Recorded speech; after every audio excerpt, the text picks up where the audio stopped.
We're going to talk today about peace in ourselves, which brings peace to the world.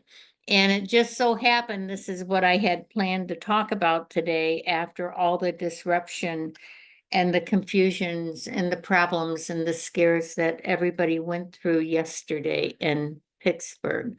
We just asked prayers for that situation. So when we have peace in ourselves, we will have peace in the world. Because if each of us can establish that peace within, we will demonstrate that peace without, because what is within will come out. And the root of all suffering is desire. You know, the desire to have something somebody else has, the desire to have more money, the desire to have a bigger house.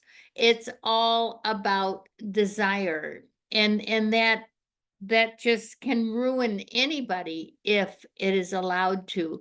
There's nothing wrong with working towards things, having goals, but you just can't place everything on your desires. And if we could see miracles of a single flower clearly, our whole life would change. You know how you watch those slow motion videos of a flower opening? Well, that's what we're doing. We open a little bit at the time. When we grow spiritually, we grow a little bit at a time. We don't just grow all at one time. It generally comes a little bit at a time. And how do we know that we've been awoken? It doesn't look exactly like this moment. It looks a little different. You look backwards. Going through an awakening can be difficult. And as you look forward, you know, the task seems hard. Your job is this big. The spirit's job is this big. And Jesus, you know, Jesus had a lot of awakening moments when he lived on earth. So if he could go through it and make good decisions, we can go through it and make good decisions. We look back and things that we did 2 or 3 years ago, we probably would never do now. Especially when you're young and you start maturing, you know, things that you did when you were young, you think, oh my gosh, what was I thinking? I wouldn't do that now. And that's okay, because everybody goes through stages and there's stages in life. And you address those stages in life appropriately with people. And that's how you know that you're becoming fully awakened, because you see the stages, you see things different, you see what you did different. And they're not anything to be ashamed of. It's your growth pattern. Is trying to get rid of a thought or change it, does that reinforce the belief in growth? Yes. When you get rid of a thought, and you have to, thoughts play in our head. If you've got something going on in a family matter or a romantic situation, kids, you play with those thoughts. You just play and you play and you play with those thoughts.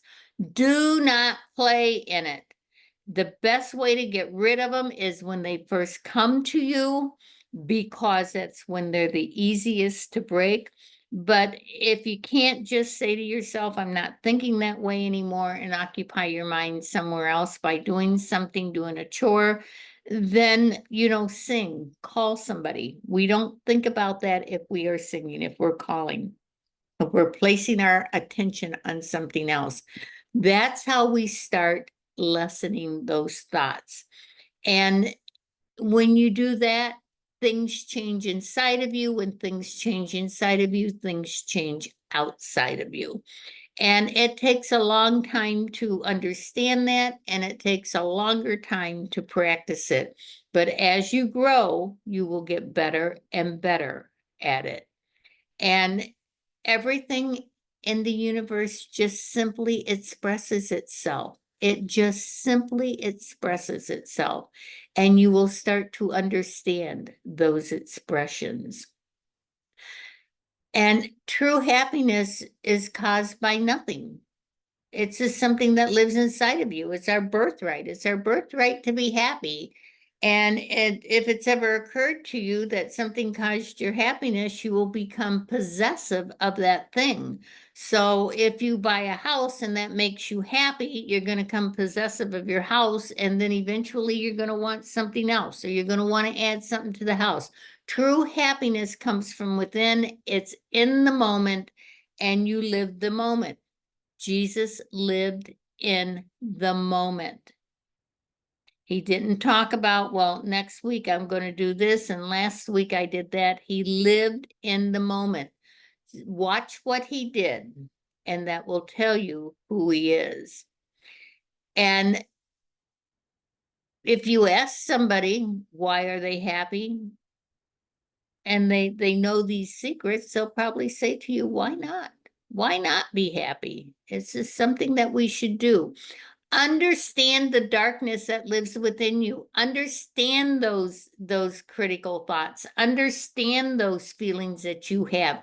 Understand them, and it will vanish. They will vanish for you. It takes time. This doesn't happen overnight. But as you gain understanding, you start gaining compassion, and you will know, you'll know because the light shines on it. You'll know what light is as you can let go of those prejudice that you have.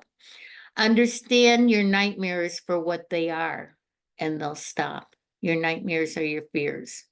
What if this happens? What if that happens? The doctor just told me this. Oh my God, what's going to happen? The nightmares are your fears. Once you understand your fears, once you educate yourself on your fears, they start falling away of their own weight, and eventually they will stop for you.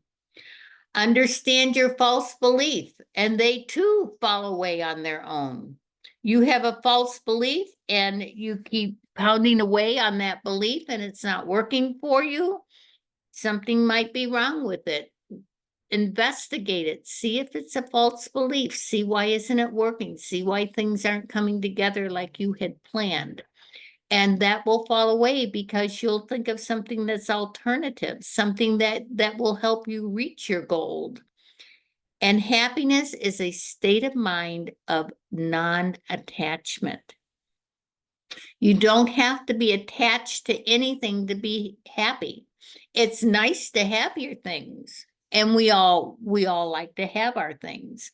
We all like our creature comforts, but that it's not mandatory to be happy. You know, non-attachments make you happy. You can be happy for somebody on the street that's dancing. We listen to videos where we see puppy dogs that get a home. We're happy for that puppy dog. You know, we're not attached to that puppy dog. We saw something good. So goodness brings happiness for us. And one of the tragedies in the world is ignorance. And an evil act will come from ignorance. That's where it comes from, is ignorance. They just, for whatever reason, they just cannot see a full picture. They only see their tunnel vision, their little bit of something. And that's tragic because other people can be hurt by some people's ignorance.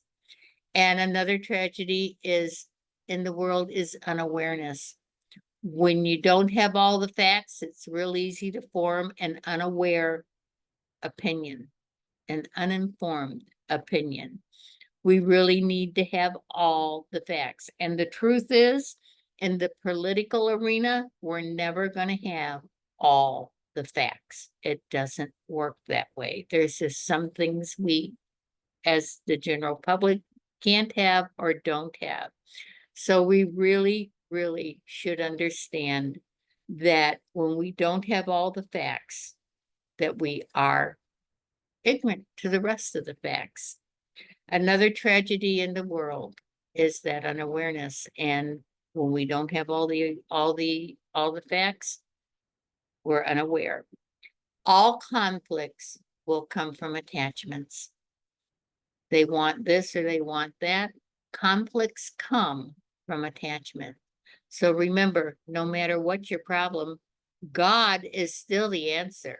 And if you trust in your Heavenly Father, He'll never let you down. God bless each and every one of you.